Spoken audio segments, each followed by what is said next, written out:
I'm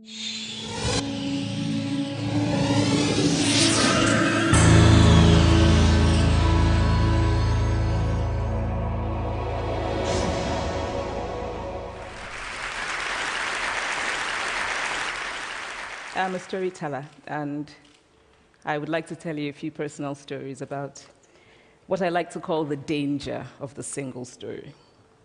I grew up on a university campus in eastern Nigeria. My mother says that I started reading at the age of 2, although I think 4 is probably close to the truth. So I was an early reader, and what I read were British and American children's books. I was also an early writer. And when I began to write at about the age of 7, stories in pencil with crayon illustrations that my poor mother was obligated to read, I wrote exactly the kinds of stories I was reading. All my characters were white and blue-eyed. They played in the snow. They ate apples. And they talked a lot about the weather, how lovely it was that the sun had come out. Now, this despite the fact that I lived in Nigeria. I had never been outside Nigeria. We didn't have snow. We ate mangoes. And we never talked about the weather because there was no need to. My characters also drank a lot of ginger beer because the characters in the British books I read drank ginger beer. Never mind that I had no idea what ginger beer was.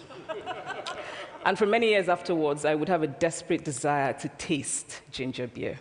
But that is another story. What this demonstrates, I think, is how impressionable and vulnerable we are in the face of a story, particularly as children. Because all I had read were books in which characters were foreign, I had become convinced that books, by their very nature, had to have foreigners in them and had to be about things with which I could not personally identify. Now, things changed when I discovered African books. There weren't many of them available, and they weren't quite as easy to find as the foreign books, but because of writers like Chinua Achebe and Kamara, I went through a mental shift in my perception of literature. I realized that people like me, girls with skin the color of chocolate, whose kinky hair could not form ponytails, could also exist in literature. I started to write about things I recognized. Now, I loved those American and British books I read. They stirred my imagination. They opened up new worlds for me. But the unintended consequence was that I did not know that people like me could exist in literature.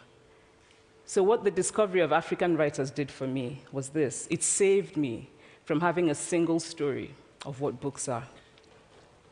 I come from a conventional middle-class Nigerian family. My father was a professor.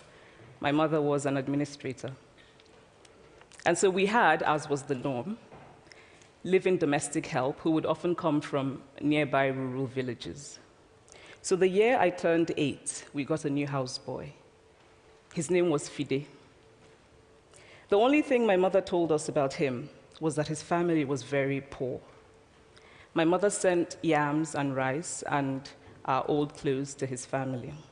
And when I didn't finish my dinner, my mother would say, "Finish your food. Don't you know people like Fide's family have nothing?" So I felt enormous pity for Fide's family. Then one Saturday, we went to his village to visit. And his mother showed us a beautifully patterned basket made of dyed raffia that his brother had made. I was startled. It had not occurred to me that anybody in his family could actually make something. All I had heard about them was how poor they were, so that it had become impossible for me to see them as anything else but poor. Their poverty was my single story of them. Years later, I thought about this when I left Nigeria to go to university in the United States. I was 19. My American roommate was shocked by me. She asked where I had learned to speak English so well and was confused when I said that Nigeria happened to have English as its official language. She asked if she could listen to what she called my tribal music and was consequently very disappointed when I produced my tape of Mariah Carey. She assumed that I did not know how to use a stove. What struck me was this. She had felt sorry for me even before she saw me. Her default position toward me as an African was a kind of patronizing, well-meaning pity. My roommate had a single story of Africa, a single story of catastrophe. In this single story, there was no possibility of Africans being similar to her in any way, no possibility of feelings more complex than pity, no possibility of a connection as human equals.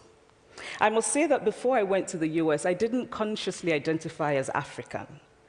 But in the US, whenever Africa came up, people turned to me, never mind that I knew nothing about places like Namibia.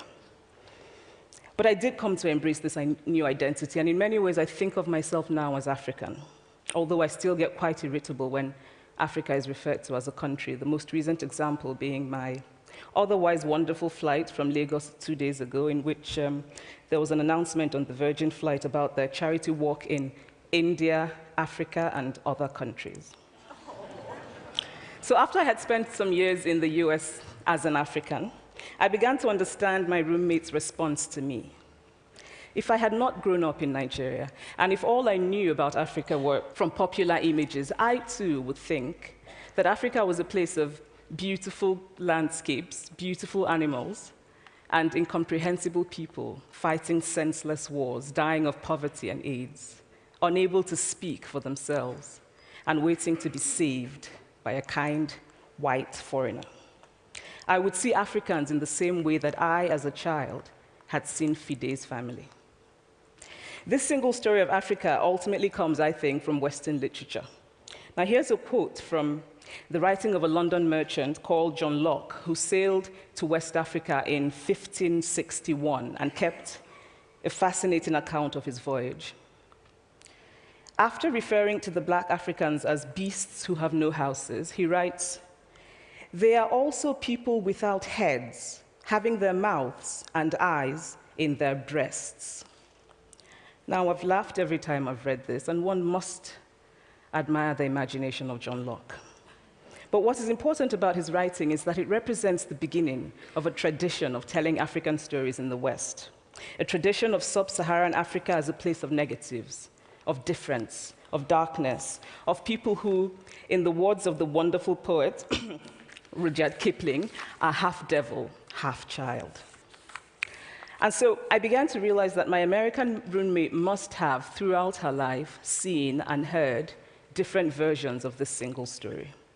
As had a professor who once told me that my novel was not authentically African. Now, I was quite willing to contend that there were a number of things wrong with the novel, that it had failed in a number of places, but I had not quite imagined that it had failed at achieving something called African authenticity. In fact, I did not know what African authenticity was. The professor told me that my characters were too much like him, an educated and middle-class man. My characters drove cars. They were not starving. Therefore, they were not authentically African. But I must quickly add that I, too, am just as guilty on the question of the single story. A few years ago, I visited Mexico from the US. The political climate in the US at the time was tense, and there were debates going on about immigration. And, as often happens in America, immigration became synonymous with Mexicans. There were endless stories of Mexicans as people who were fleecing the healthcare system, sneaking across the border, being arrested at the border, that sort of thing. I remember walking around on my first day in Guadalajara, watching the people going to work, rolling up tortillas in the marketplace, smoking, laughing. I remember first feeling slight surprise, and then I was overwhelmed with shame. I realized that I had been so immersed in the media coverage of Mexicans that they had become one thing in my mind, the abject immigrant. I had bought into the single story of Mexicans, and I could not have been more ashamed of myself.